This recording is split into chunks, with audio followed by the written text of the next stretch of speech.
Tun Ismail Ali, a man that would forever change the entire Malaysian economic landscape, resonating till this very day. Ismail Ali finally returned home a lawyer with a master's in economics from Cambridge University.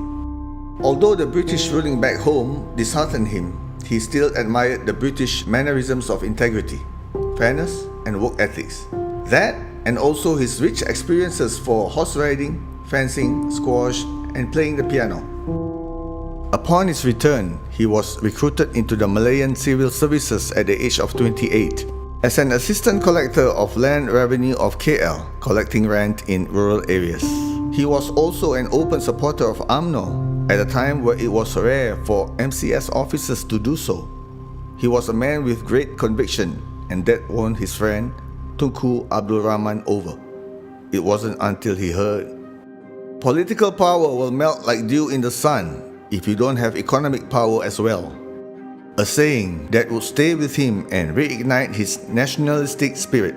From 1954 to 1960, he proved to be a driving force in the Malaysian economic sector, moving to several divisions, from Penang to setting up the Federation of Malaya Embassy in Washington, D.C.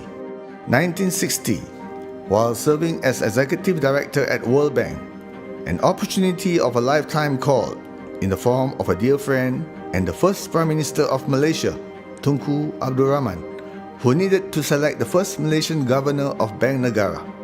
With that call, he returned home. His first objective was to build Bank Negara as the premier financial institution. He wanted a staff with integrity, efficiency, competent in economic affairs, and at the core, serving the national interests. Well, there are many ways to describe Tun Ismail, but perfectionist would be the right word.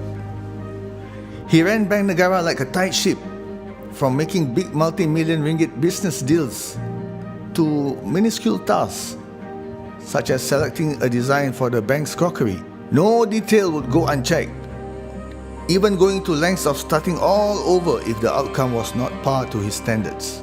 There is a saying, even the ringgit is afraid of him. That's why it never falls. He was a straightforward man with no double talk. If he didn't like something or someone, he tells it like it is. He was always implementing new policies, establishing financial institutions such as Amanah Saham Nasional, Amanah Saham Bumiputra, BSN, Bank Pertanian, and Bank Pembangunan Malaysia Berhad, in hopes of reducing poverty in Malaysia and helping the underserved.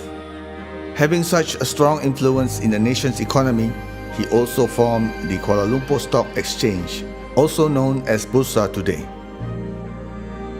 A strong believer of education, he created the Bank Negara Malaysia Scholarship Program to provide students with financial strains a chance to pursue their education at world-class institutions, even to this very day. Determined in having the utmost high standards for Bank Negara, he co-founded the Southeast Asia Central Bank, uniting Southeast Asian countries and establishing a center of top learning programs, exchanging cutting-edge research, and strengthening the regional financial stability. He was a regional champion who believed that there is stronger growth in unity. Under the mountain of accomplishments and beneath the exterior of the tough iron-willed visionary lies a modest man who only wanted the best for his country. As the first Malaysian governor of Bank Negara, he knew it wasn't a title to buzz in, but a responsibility to set an unprecedented international standard, paving the way for future generations to do far greater things.